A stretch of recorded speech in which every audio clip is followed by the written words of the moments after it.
Thank you for calling Housekeeping Department. This is Raymond Bilopez speaking. How may I assist you? I'd like to request from additional items. Sure, sir.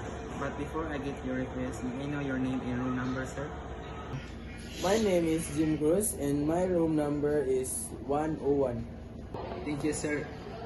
Jim Croce of 101, may I know your request, sir? I'd like to request one pillow and one towel, and I want delivered to 11:30, and that's all. Thank you, sir Jim Croce. I noted your request for one pillow and one towel to be delivered to room 101 and delivered by 11:30. Is that correct, sir?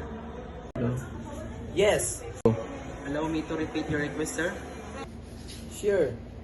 You request a one pillow and one towel be delivered to room 101 and delivered by 11:30. Is that correct, sir?